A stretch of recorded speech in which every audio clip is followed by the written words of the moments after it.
وسلموا على رسوله الكريم وعلى آله الطيبين الطاهرين وأصحابه الأكرمين أجمعين وعلى من تبعهم بإحسان إلى يوم الدين أما بعد. وقال تعالى في شان حبيبه الكريم إن الله وملائكته يصلون على النبي يا أيها الذين آمنوا صلوا عليه وسلموا تسليما. اللهم صل على سيدنا محمد وعلى آل سيدنا مولانا محمد وبارك وسلم. برادران عزیز، جیسے آپ سب سماعت فرما رہے تھے کہ ہم آداب کے بارے میں جان رہے ہیں. ہم نے اس بات کو جانا تھا کہ حضور پاک صلی اللہ علیہ وآلہ وسلم نے ہمیں نہ صرف احکام سکھائے ہیں، نہ صرف عبادات سکھائی ہیں، نہ صرف زندگی کا سلیقہ سکھایا ہے، بلکہ زندگی کے ہر ایک گوشے کے آداب بھی ہم کو سکھائے. اور ہم ایک مومن کا لباس کیسا ہونا چاہیے اس بارے میں سماعت کر رہے تھے. ہم نے اس بات کو جانا تھا کہ حضور پاک صلی اللہ علیہ وآلہ وسلم نے ہمیں یہ بات سمجھائی کہ مومن مرد جو ہوتا ہے، ایک مسلمان مرد وہ ریشم کا لباس نہیں پہن سکتا. جس لباس میں ریشم ملا ہوا ہو، جو لباس ریشم سے بنا ہوا ہو، وہ لباس ایک مسلمان مرد کے لیے جائز نہیں ہے. اسی طرح ہم نے اس بات کو بھی جانا تھا کہ حضور پاک نے فرمایا کہ مسلمان مرد سونے کو نہیں پہنے گا. کسی بھی قسم کا سونا کسی بھی وجہ سے کسی بھی موقع پر اس کو پہننے کی اجازت نہیں. تیسری چیز جو ہم نے سماعت کی تھی کہ لوگ اکثر سر ڈھانکنے پر آج سوال کر رہے ہیں. خصوصاً یہ بات پوچھی جا رہی ہے کہ جب نماز پڑھی جاتی ہے، لوگ نماز میں کھڑے ہوتے ہیں اور آداب نماز میں ہم نے اس بات کو ہمیشہ سے جانا ہے کہ جب کبھی بندہ اللہ کے سامنے پیش ہو تو اس کا سر ڈھکا ہے. لیکن آج کچھ لوگ ہیں کہ یہ کوشش کر رہے ہیں کہ یہ بات کو بتایا جائے کہ نہیں، سر ڈھانکنا ضروری نہیں، ٹوپی پہننا ضروری نہیں، عمامہ باندھنا ضروری نہیں. جب یہ باتیں ہو رہی ہیں تو ہم نے احادیث کریمہ کی روشنی میں اس بات کو بھی جانا کہ حضور پاک صلی اللہ علیہ وآلہ وسلم ہمیشہ اکثر اپنا سر ڈھانک کر رکھتے تھے. یا تو حضور پاک عمامہ شریف باندھتے تھے یا تو پھر آپ کے سر انور پر ٹوپی رہتی تھی. ہم نے وہ ٹوپی کے تمام احادیث کو سماعت کیا کہ کن کن موقعوں پر حضور پاک صلی اللہ علیہ وسلم نے اپنے سر انور پر ٹوپی زیب فرمائی. اور اس ٹوپی کا رنگ اکثر جو ہوتا تھا سفید ہوتا تھا، اکثر رنگ سفید ہوتا تھا.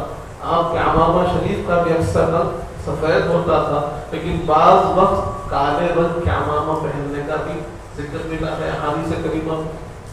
اور اسی طرح دیگر اور رنگ جیسے پیلا رنگ ہے، اس کا بھی عمامہ باندھنے کا ہم کو ذکر ملتا ہے. یہ تمام چیزیں ہمیں بتا رہی ہیں کہ حضور پاک نے ہمیں زندگی کے ہر ایک شعبے میں آداب سکھائے ہیں، سلیقہ سکھایا ہے. اسی طرح ہم دیکھتے ہیں کہ ایک اور حدیث پاک اس عنوان کو جو اختتام کی طرف لے جا رہی ہے. حضرت ابن عباس رضی اللہ عنہما روایت فرماتا ہے قال رسول اللہ صلی اللہ علیہ وآلہ وسلم البسوا من ثيابكم البيضاء. حضور پاک ارشاد فرماتے ہیں کہ تم اپنے لباسوں میں سفید لباس کو اختیار، لباس میں سفید لباس کو اختیار کرو، فَإِنَّهَا مِنْ خَيْرِ ثِيَابِكُمْ، کیونکہ یہ تمہارے کپڑوں میں، تمہارے لباس میں سب سے بہترین لباس۔ یہاں پر حدیث پاک کی روشنی میں ہمیں معلوم ہو رہا ہے کہ دوسرے رنگ پہنے جا سکتے ہیں، دوسرے لباس بدل کیے جا سکتے ہیں، لیکن حضور پاک فرماتے ہیں کہ تمہارے لباسوں میں بہترین لباس سفید لباس ہے۔ حضرت عزیز آگے ارشاد ہوا وَكَفِّنُوا فِيهَا مَوْتَاكُمْ، اور اسی سفید لباس میں اپنے جو انتقال کر گئے موتا ہے ان کو کفن بھی کیا کرو۔ اکثر ہم دیکھتے تھے کہ کفن ہمیشہ سفید ہوتا ہے، لیکن ذہن میں خیال آتا تھا کہ کیا یہ کہیں سے ثابت ہے، ایک رواج چل پڑا ہے۔ تو آج حدیث پاک کی روشنی میں یہ بات معلوم ہو گئی کہ حضور پاک فرماتے ہیں کہ بہترین لباس سفید لباس ہے، کہ تم زندہ رہو اور کپڑوں میں لباس دے بدل کرو تو سفید لباس دے بدل کرو، اور جب تمہارے کسی مرحوم کا، تمہارے کسی رشتہ دار کا انتقال ہو جائے تو پھر ان کو کفن بھی دو تو سفید لباس، سفید کپڑے میں ان کو کفن دو۔ برادران عزیز، تو یہاں ہم جان رہے ہیں کہ حضور پاک صلی اللہ علیہ وسلم نے ہمیں لباس پہننے کا طریقہ بھی سکھایا ہے، طریقہ بھی سکھایا ہے، اور کفن دینے کے لیے کس کپڑے کو اختیار کرنا ہے وہ بھی حضور پاک نے ہی ہمیں سمجھایا ہے کہ اپنے جو موتا ہے، اپنے جو مرحوم ہے، اپنے جو انتقال شدہ ہے ان کو کفن بھی سفید کپڑے میں دینا چاہیے۔ حضرات عزیز، اس کے بعد جہاں ہم نے لباس کے آداب میں سے کچھ چیزوں کو سیکھا، اور جیسے میں نے عرض کیا کہ یہاں سب سے پہلی چیز، سب سے بہترین کوئی لباس آپ کو بتایا گیا ہے کہ لباس کے اندر اگر دیکھا جائے گا تو اس کی قیمت نہیں دیکھی جائے گی۔ لباس کتنا قیمتی ہے اس کا اعتبار اللہ کے پاس نہیں ہوتا، لباس کتنا پاک ہے اس کا اعتبار اللہ کے پاس ہوتا ہے۔ اللہ کے پاس قیمتی لباس کا اعتبار نہیں ہے، پاک لباس کا اعتبار ہے۔ وہ لباس جس کے اندر عبادت ہو سکتی ہے وہ لباس بہتر ہے۔ اس کو ضروری نہیں ہے کہ اس کو قیمتی لباس یا مہنگے لباس سے جانا جائے، بلکہ صاف و پاک ہونا یہ لباس کی خوبی ہوتی ہے۔ اور ساتھ ہی ساتھ قرآن مجید فرماتا ہے کہ سب سے بہترین کوئی لباس ہے وہ لباس تقویٰ ہے، لباس تقویٰ ہے۔ یعنی جب بندے مومن کپڑے پہن رہا ہے تو وہ ریاکاری سے پاک ہو، دکھاوے سے پاک ہو، خود پسندی سے پاک ہو، لوگوں کے اندر بہتری سے پاک ہو۔ اس کے لباس کا مقصد یہ ہو کہ وہ تقوی کو حاصل کرے، اس کے لباس کا مقصد یہ ہو کہ وہ جو ستر عورت اللہ نے حکم دیا ہے چھپانے کا اس کو چھپانے کی کوشش کرے۔ تو آج جہاں ہم دیکھتے ہیں کہ لباس کے اندر ہم کوشش کر رہے ہیں، ظاہر کے اندر ہم کوشش کر رہے ہیں کہ اچھے سے اچھا لباس پہنا جائے، مہنگے سے مہنگا لباس پہنا جائے، تو اللہ رب العزت کے پاس کوئی لباس سب سے زیادہ بہتر ہے تو وہ لباس تقویٰ ہے، کہ جس کے دل پر تقوی کا لباس ہوتا ہے وہ لباس اللہ کے پاس بہت بہتر ہے۔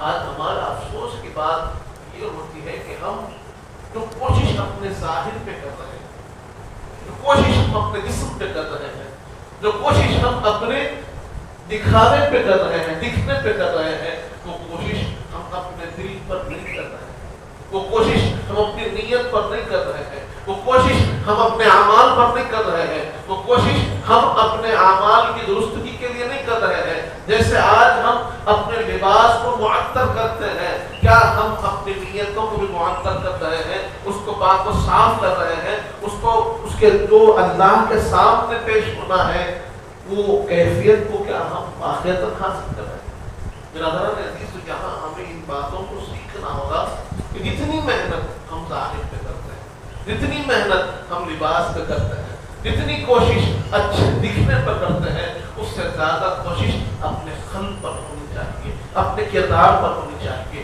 اپنے اخلاق پر ہونی چاہیے، اور ان کو پاک و صاف کرنے کی ضرورت ہے، اپنے دل کو پاک و صاف کرنے کی ضرورت ہے، اپنی نیت کو پاک و صاف کرنے کی ضرورت ہے، کیونکہ اللہ کے پاس کوئی چیز معتبر ہے تو وہ آپ کے قلب کی صفائی معتبر ہے، اور اس قلب کی صفائی کے ساتھ پھر معتبر ہے آپ کے لباس کی صفائی معتبر ہے۔ ان چیزوں کو غور کرنے کی ضرورت ہے۔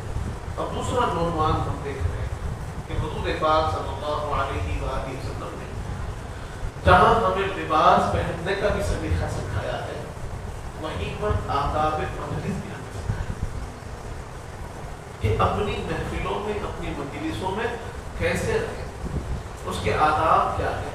جب کسی محفل میں ہم جاتے ہیں، کسی مجلس میں ہم جاتے ہیں، تو ہمارے اندر کن چیزوں کی ضرورت ضروری ہے، کن چیزوں کا خیال رکھنا ضروری ہے، کیونکہ آج ہم دیکھتے ہیں کہ محفلوں میں ان آداب کا خیال نہیں، جس کو ہمیں احادیث کریمہ کی روشنی میں جاننا ضروری ہے۔ حدیث پاک میں آتا ہے، حضور پاک ارشاد فرماتے ہیں، حضرت عبداللہ بن عمر رضی اللہ عنہما اس کی روایت فرماتے ہیں عن النبی صلی اللہ علیہ وآلہ وسلم انه نهى ان يقام الرجل من مجلسه ويجلس فيه آخر۔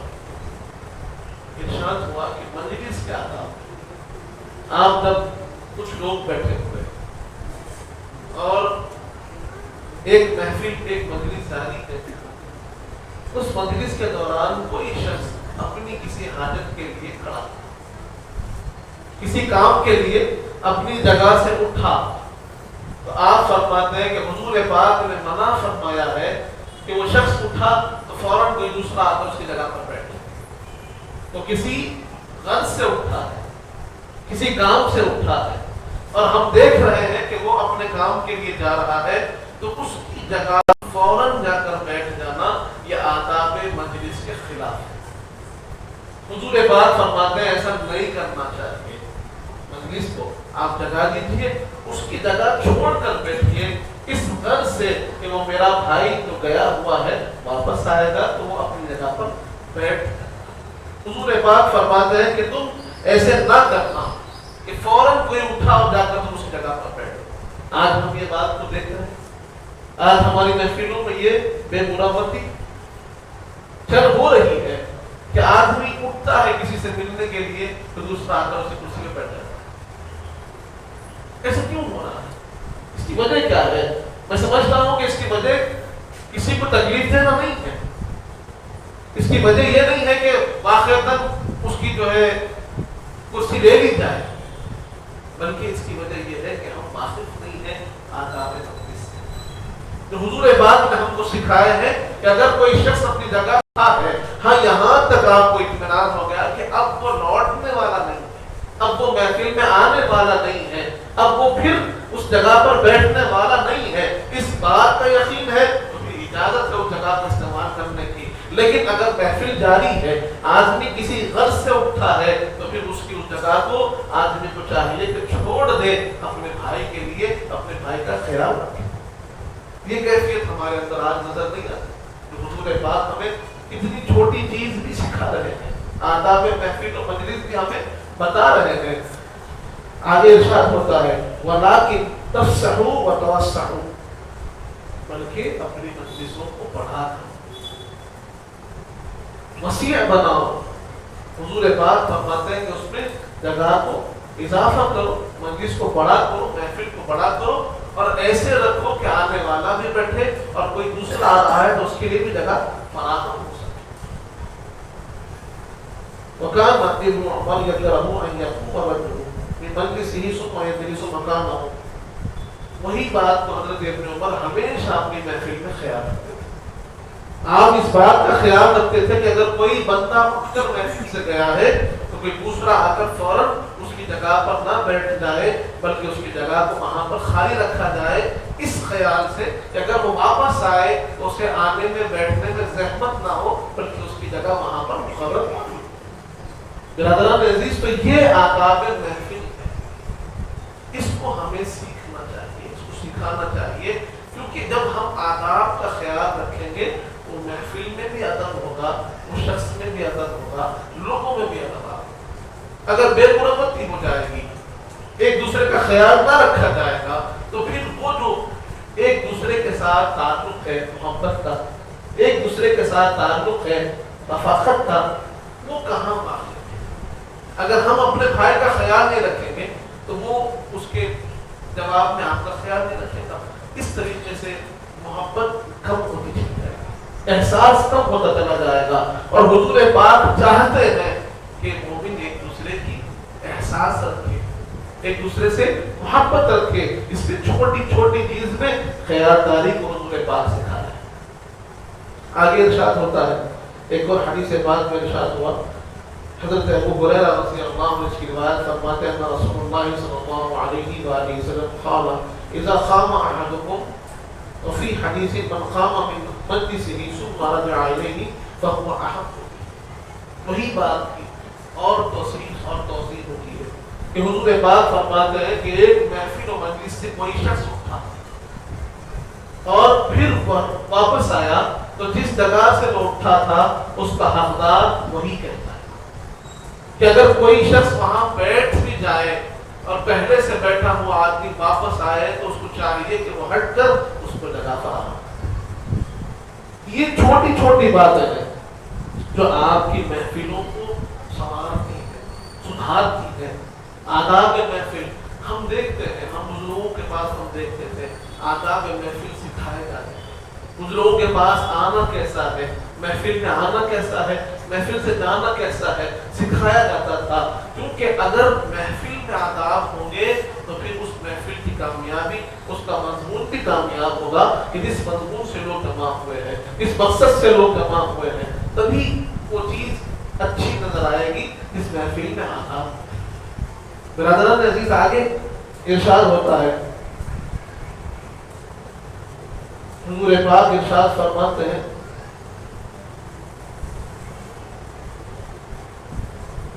کہ محفل میں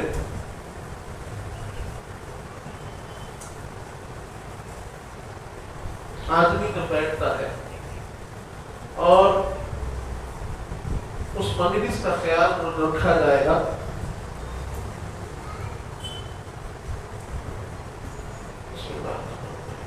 حضرت عمرو بن ابی شعیب رضی اللہ عنہ اپنے والد سے بیان کرتے ہیں اور وہ اپنے دادا سے بیان کرتے ہیں کہ ان رسول اللہ صلی اللہ علیہ وآلہ وسلم قال لا تجلس بین رجلین الا باذن، کہ اگر دو لوگ بیٹھ کر بات کر رہے ہیں تو وہ دو لوگوں کے بیچ میں جا کے نہیں بیٹھنا. دو لوگ گفتگو کر رہے ہیں، جگہ اگر وہاں پر موجود بھی ہے تو حضور پاک فرماتے ہیں کہ یہ آداب کے خلاف ہے کہ تم جاؤ اور دو لوگوں کے گفتگو کے درمیان میں جا کر بیٹھ جاؤ. نہیں، الا باذن.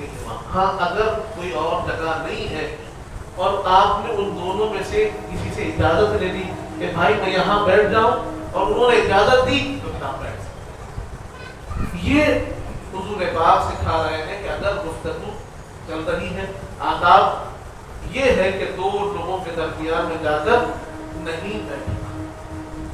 آگے حدیث پاک میں آتا ہے، حضرت ابو ہریرہ رضی اللہ عنہ ارشاد فرماتے ہیں کان رسول اللہ صلی اللہ علیہ وسلم یجلس معنا فی المسجد ویحدثنا فاذا قام قمنا قیاما حتى نراه قد دخل بعض البيوت ازواجه. یہاں پر آداب ہم کو سکھائے جا رہے ہیں. حضرت ابو ہریرہ رضی اللہ عنہ روایت فرماتے ہیں کہ حضور پاک صلی اللہ علیہ وآلہ وسلم ہمارے درمیان میں تشریف رکھتے تھے، کیونکہ آپ اصحاب صفا میں سے. اصحاب صفا ہم جانتے ہیں کہ حضور پاک کے وہ شہید صحابہ ہیں جو حضور پاک کے در کے پاس، حضور پاک کے مکان اقدس کے پاس بیٹھے رہتے تھے. وہیں پر ان کا ٹھکانہ تھا، اسی چبوترے پر یہ بیٹھتے تھے. بس ان کا کام یہ تھا کہ حضور پاک آتے، حضور پاک کا دیدار کرتے، حضور پاک کے پاس سے کچھ مل جاتا وہاں سے کھا لیتے، حضور پاک سے سیکھتے اور وہیں پر اپنے آپ کو قیام کے ساتھ، وہیں پر مضبوطی کے ساتھ قائم کرتے. اصحاب صفا آپ جانتے ہیں کہ وہ چبوترا بڑا مقدس چبوترا آج بھی موجود ہے. تو یہاں حضور پاک تشریف لاتے ہیں. ان کے درمیان میں حضور تشریف فرما ہوتے ہیں. حضرت ابو ہریرہ رضی اللہ عنہ فرماتے ہیں کہ ہم نے حضور پاک تشریف لاتے، حضور پاک تشریف رکھتے، ہم سے گفتگو فرماتے، اور جب حضور پاک تشریف لے جاتے تو اپنے بزرگوں کا ادب، حضور پاک کا ادب کیسے کرتے؟ صحابہ کرام فرما رہے ہیں کیونکہ آج ہو یہ رہا ہے کہ لوگ ہمارے نوجوانوں سے ادب کو کھینچ رہے ہیں، خصوصاً حضور پاک کا جو ادب ہونا چاہیے، اپنے آقا کا جو ادب ہونا چاہیے، اس کو دلوں سے نکالا جا رہا ہے. اب یہاں یہ حدیث پاک سے ہمیں آداب مصطفیٰ کی ایک جھلک ملتی ہے. صحابہ کرام فرماتے ہیں کہ ہم جب حضور پاک سے گفتگو ختم ہوتی، سرور کائنات ہمارے درمیان میں کھڑے ہوتے تو ہم بھی کھڑے ہو جاتے، حضور پاک کھڑے ہوتے ہی ہم بھی کھڑے ہو جاتے. اب حضور پاک تشریف لے جانے لگتے تو ہم حضور پاک کے جانے کو دیکھتے رہتے، اور جب تک حضور پاک اپنے ازواج مطہرات میں سے کسی ایک کے گھر میں داخل نہ ہو جاتے ہم بیٹھتے نہیں، حضور پاک کو دیکھتے رہتے. سرور کائنات تشریف لے جا رہے ہیں اور کھڑے ہو کر باادب ہو کر دیکھتے رہتے. جب حضور پاک اپنے مکان اقدس تشریف لے جاتے تب ہم اپنی جگہوں پر بیٹھ جاتے. برادران عزیز، یہ آداب ہے. حضور پاک صلی اللہ علیہ وآلہ وسلم کے صحابہ کرام فرماتے کہ جب تک سرور کائنات کھڑے ہوتے ہم بیٹھتے نہیں، ہم بیٹھتے نہیں، حضور پاک کو دیکھتے رہتے کہ حضور پاک تشریف لے جا رہے ہیں، تشریف لے جا رہے ہیں.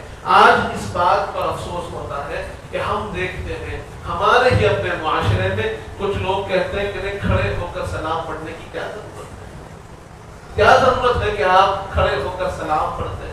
کیا ضرورت ہے کہ آپ حضور پاک پر سلام بھیجتے ہیں؟ کیا ضرورت ہے کہ جب بھی آپ حضور پاک کا نام لیتے ہیں تو باادب ہو کر لیتے ہیں؟ کیا ضرورت ہے کہ آپ اتنا زیادہ ادب حضور پاک کا کرتے ہیں؟ ارے وہ ذات گرامی تو ایسی ذات گرامی ہے کہ جن کے دربار کے آداب رب العزت سکھا رہے ہیں. اللہ رب العزت جس دربار کے آداب سکھا رہے ہیں وہ دربار حضور پاک کا دربار ہے، جہاں پر آوازوں کو بلند نہ کرنے کا حکم اللہ نے دیا، جہاں پر ادب سے کھڑے ہونے کا حکم اللہ نے دیا، جہاں پر ہمیں اپنے آپ کو پست رکھنے کا حکم اللہ نے دیا. تو ہمیں جاننا چاہیے کہ اس دربار کا ادب ہم نہیں کریں گے تو کون؟ برادران عزیز، آج لوگ نکالنا چاہتے ہیں دلوں سے ادب کو، لیکن اس بات کو جاننا چاہیے کہ صحابہ کرام رضی اللہ عنہم فرماتے کہ جب تک حضور پاک ہماری محفل سے جدا ہو کر اپنے کاشان اقدس کو نہ پہنچتے ہم حضور پاک کے ادب میں کھڑے رہتے، بیٹھتے تھے. برادران عزیز، یہ آداب محفل ہے، یہ آداب محفل ہے جس کو ہمیں اختیار کرنے کی ضرورت ہے. اپنی محفلوں میں آداب کو شامل کرنے کی ضرورت ہے کہ اگر لوگ بیٹھے ہیں ان کے لیے ہم جگہ فراہم کریں. آج ہمارے پاس ہم دیکھتے ہیں کہ کچھ لوگ ہمارے بھائی باہر کبھی کھڑے ہو جاتے ہیں اور یقیناً ہم کسی کام میں مصروف رہتے ہیں، لیکن ہمیں دیکھنا چاہیے، ہمیں خیال رکھنا چاہیے کہ اگر ہمارا بھائی کوئی دھوپ میں کھڑا ہے تو یہ ہماری ذمہ داری ہے کہ ہم اپنے مجلس میں اس کے لیے جگہ فراہم، ہم اپنے جگہ کو تھوڑا سا کم کریں، کیونکہ اللہ فرماتا ہے کہ جو اپنی محفلوں کو وسیع کرتا ہے اپنے بھائیوں کے لیے، اللہ اس کے لیے اس کے حالات کو وسیع کر دیتا ہے، اس کے معاملات کو وسیع کر دیتا ہے، اس کی جگہ کو وسیع کر دیتا ہے. تو ہمیں چاہیے کہ ہم اپنے بھائیوں کا خوب خیال رکھیں، ضرور خیال رکھیں.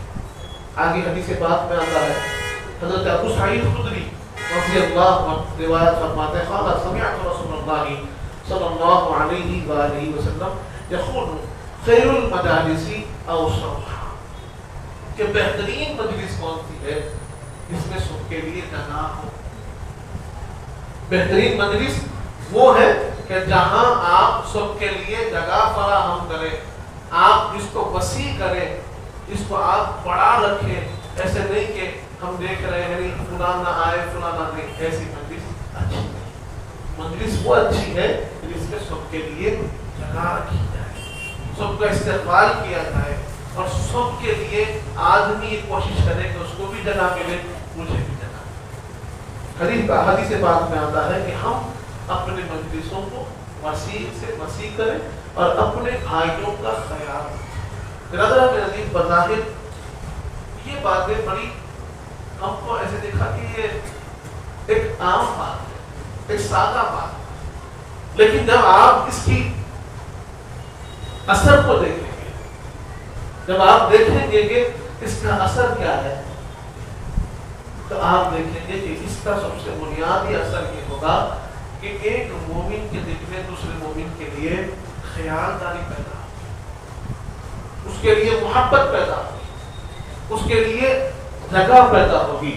جب محفل میں جگہ ہوگی تو دل میں بھی جگہ ہوگی۔ اس بات کو سمجھنے کی ضرورت ہے کہ جہاں آج ہم دیکھتے ہیں کہ اختلاف عام ہو گیا، جہاں ہم دیکھتے ہیں کہ لوگوں کے درمیان میں نفرتیں عام ہو گئی، ایک ساتھ بیٹھنا نہیں چاہتے ہیں، ایک ساتھ ملنا نہیں چاہتے ہیں، وہاں پر حضور پاک ہم کو سکھا رہے ہیں کہ جس محفل میں سب کے لیے جگہ ہے وہ محفل بڑی اچھی محفل ہے، جس میں سب کے لیے مقام ہے، وہ مقام اچھا مقام ہے، یعنی جگہ بھی وسیع ہونا، دل بھی وسیع ہونا۔ اگر ایسا نہیں ہو رہا ہے تو ہم حضور پاک کے تعلیمات سے دور جا رہے ہیں۔ اگر ہمارے دل صاف نہیں ہے، اگر ہمارے پاس محفلوں میں سب کے لیے جگہ نہیں ہے، اس کا مطلب یہ ہے کہ پھر ہمارے دل بھی تنگ ہو رہے ہیں، اور ہم جو مزاج رسول پاک ہے، تعلیمات کا جو حضور پاک کا انداز ہے، اس سے ہم دور ہو رہے ہیں۔